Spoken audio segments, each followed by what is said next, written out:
The Rambam Maimonides tells us there's a mitzvah.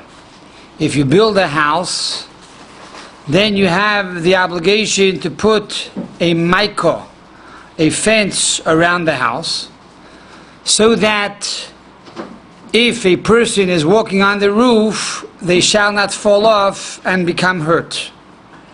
And the Rambam goes on to say that this is a mitzvah that also is an all-encompassing mitzvah that reminds us that we also have the obligation to remove any obstacles in one's home that can cause people to get hurt, and therefore to close any holes in the floor, etc., etc., and to be careful what kind of food you eat to make sure that it's healthy and there is not, God forbid, different insects swimming around in these drinks, etc., etc.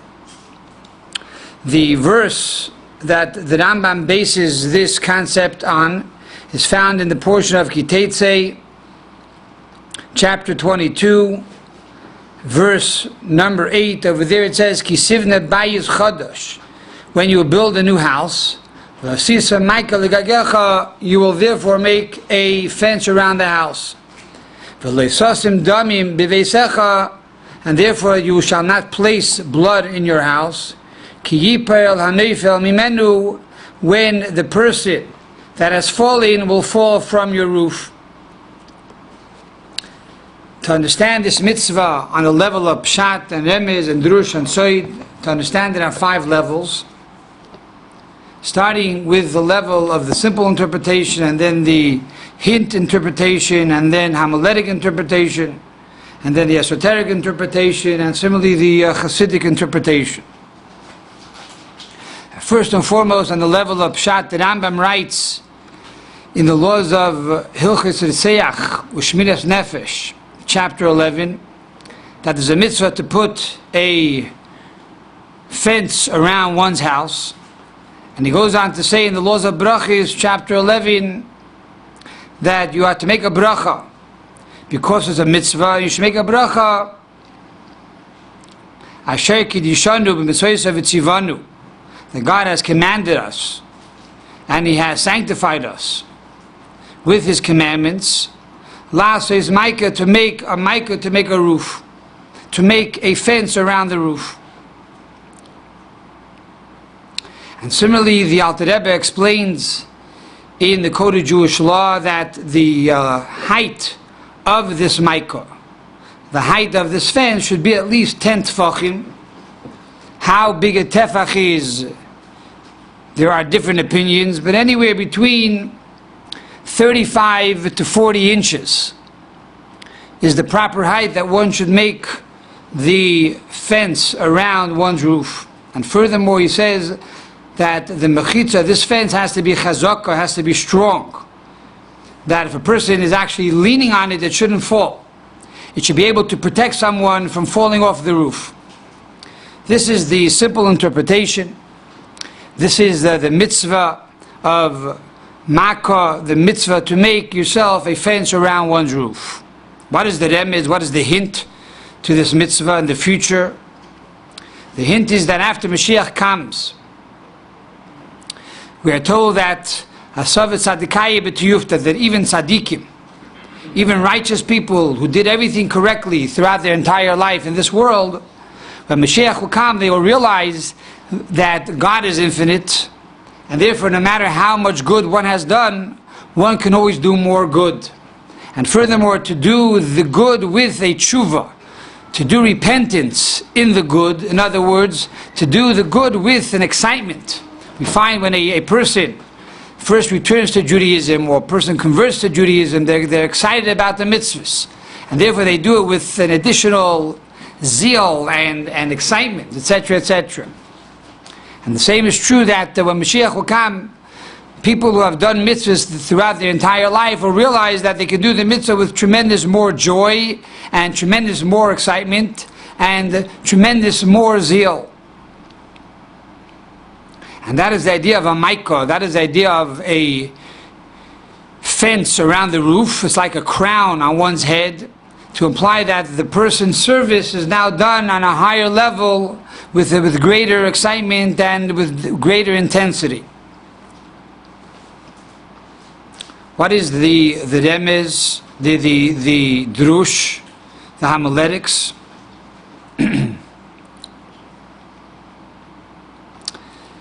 We find that there's a question in halacha.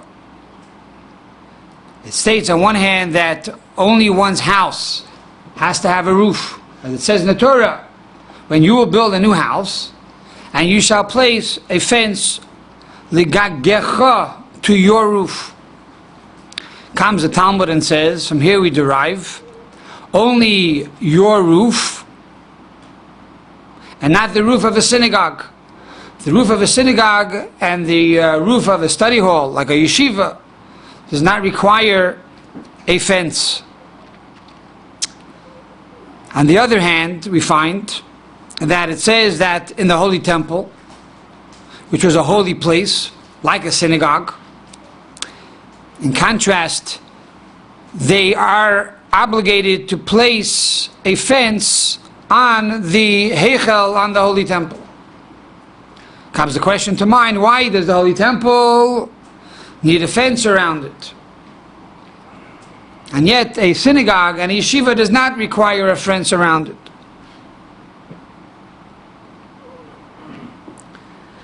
So what is the answer? One answer could be found in the words of Rashi on the Talmud. Rashi says that the reason why a synagogue does not require a fence is because ein chelik le'echad mihen boy. Nobody owns the synagogue. There's no owners to a synagogue. And because there are no owners to the synagogue, it's public property. Every Jew and every person who wants to come into a shul or a synagogue has the right to do so. So therefore, it does not require a fence. For the Torah says, Gagecha, your fence, which includes also the fence of partners, shutfim. A house that is owned by partners does require a fence, but the synagogue has no partners, and therefore it does not require a fence.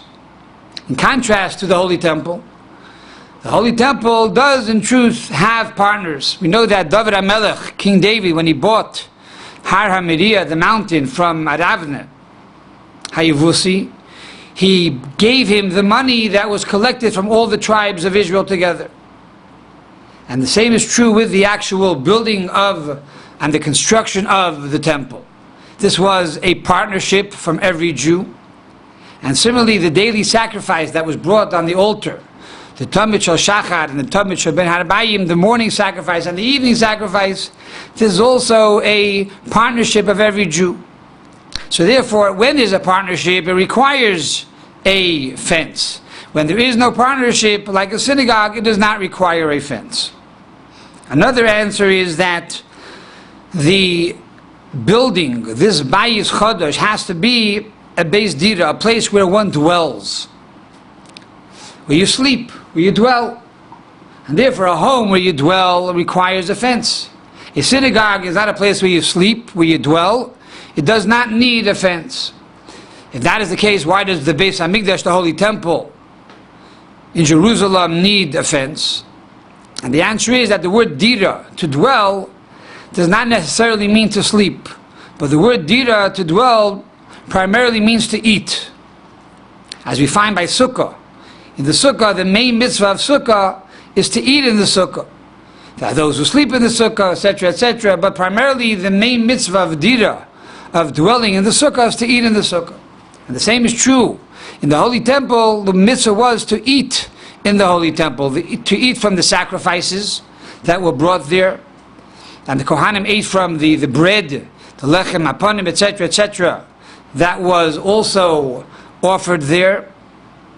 And therefore the Holy Temple is a place of dira, a place of dwelling.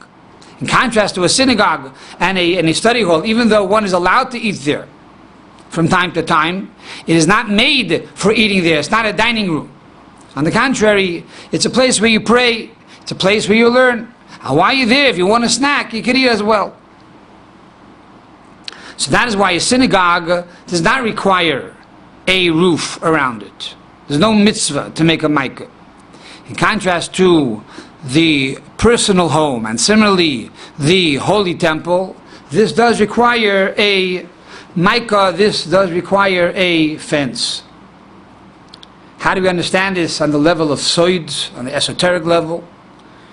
The secret of the Maakah, the secret of the fence, is found within the letter Tuf.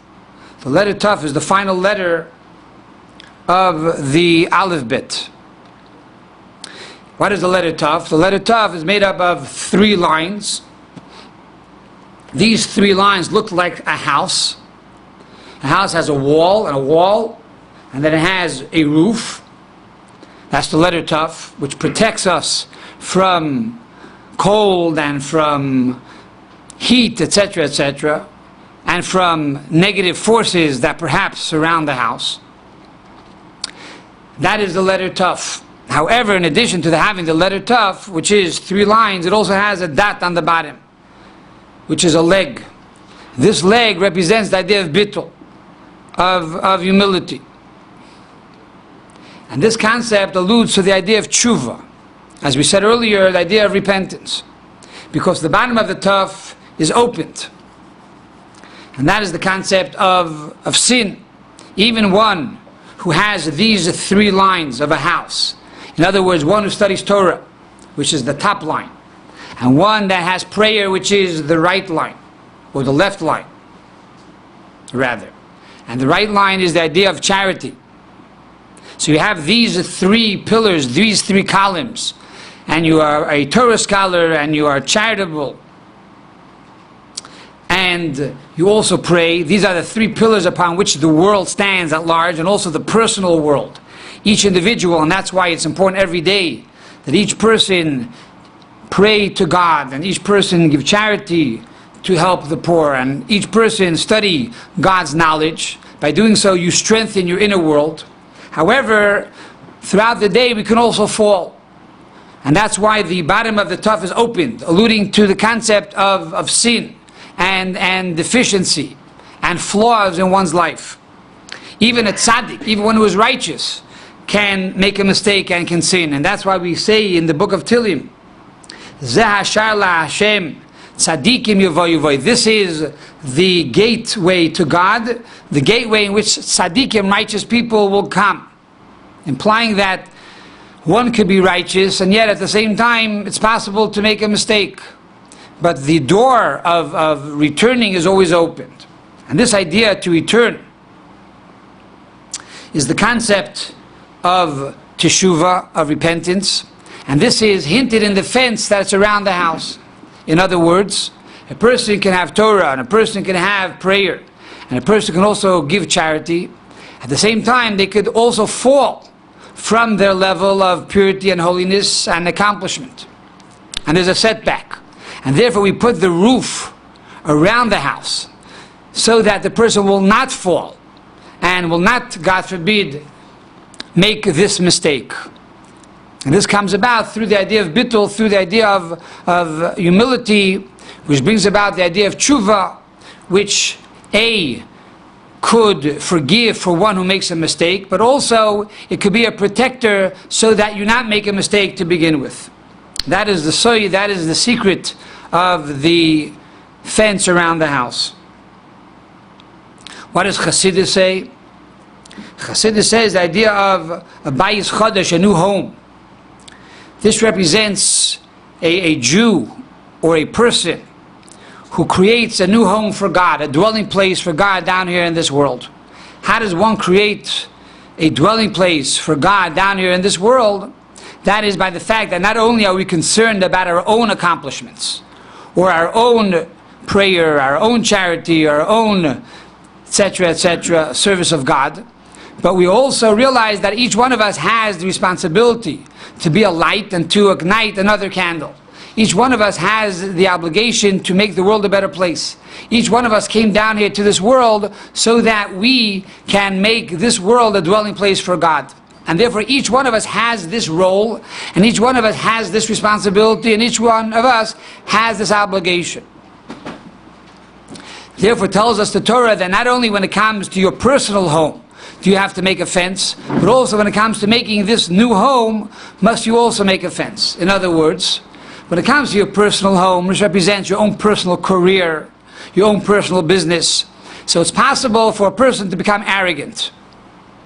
Why? Because look how smart I am, look at my ingenuity, look at my success, look at my accomplishments, look at my originality, etc., etc. So therefore we have to tell the person, when it comes to your own home, when you're building your own structure, you have to be careful not to have ego. Because ego is the worst quality a person can possess. By having ego and being arrogant, you can fall off this building, you can fall off this career, and God forbid, there could be blood. So a person might say, I understand this is true when it comes to my own house, I have to put this fence to protect me from ego, from arrogance, from haughtiness, etc., etc. But when it comes to building a new home, which means to building a home for God, which is about holiness, which means to increase in prayer and Torah study and good deeds, etc., etc., and to inspire other people to put on tefillin, another person to put a mezuzah on their doorpost, to get another person to keep kosher. These are spiritual things. Maybe here it's okay for me to be arrogant. Says the Torah, even when it comes to making this new home and inspiring another person to be a better person and be more charitable, etc., etc., even here we have to be very careful not to be arrogant. On the contrary, because if we will be arrogant, not only will we not be successful, but on the contrary, we will cause another person to fall. This person that we were trying to inspire, and this person that we were trying to bring closer to God, and this person that we were trying to influence, not only will we not have that ability to influence that person, but on the contrary, that person will now be more distant, and that person will go further away.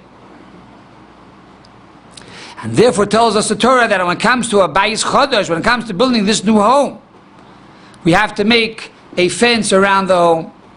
However, when it comes to a synagogue, when it comes to a study hall, here we're told you don't have to make a fence. Why? Because this is a very personal thing. This is a personal connection between me and God, and it's a very holy connection. So therefore we're not concerned that you might hurt somebody else. But if we're talking about a bayis chodesh, if we're talking about either my personal home, where I am doing business with other people, or I'm talking about my spiritual home, creating a home for God, where I'm trying to influence other people, when other people are involved, I have to be very careful not to bring in the ingredient of arrogance and haughtiness. There's a story told that the Mittler Rebbe, the second Lubavitcher Rebbe, he had a rule that whoever came to Lubavitch to hear his teachings, when they went home, they were obligated to stop off at every town and every village and give over the teachings that they heard from the Mittler Rebbe to other people, to inspire them and benefit them as well. There was one of the chassidim of the Mittler Rebbe who was very talented. He was very articulate. He was very dynamic. And whenever he would go and give over the words of the Mittler Rebbe, many people would gather around. And he would get big crowds and people would follow him wherever he went. So he told the Tzemach Tzedek, he told the Mittler Rebbe he wanted to stop teaching and giving over the teachings of the Mittler Rebbe because he was becoming arrogant. To him said the Mittler Rebbe, Atzibele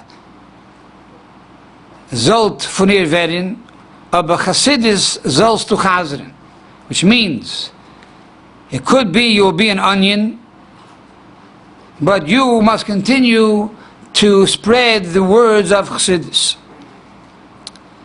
And the Rebbe says, what is the idea of an onion? An onion is you chop it up into small pieces. However, these little small pieces bring additional taste and oomph to the food that you are eating. But the point of the story over here is that even though you have arrogance, that should not stop you from your mission of building this new home. On the contrary, you have to work on your arrogance and you have to become more humble. And remember the letter Tuf, that even though it has 3 lines alluding to perfection in Torah study and perfection in prayer and perfection in charity and good deeds, at the same time there's also the little dot representing making yourself small, and therefore one should work on themselves to make themselves more humble. And therefore by doing so one will have a greater influence on not only his own self and own family and community, but also the ability to impact other people in surrounding areas. So we hope and pray that we will truly make this Maakah.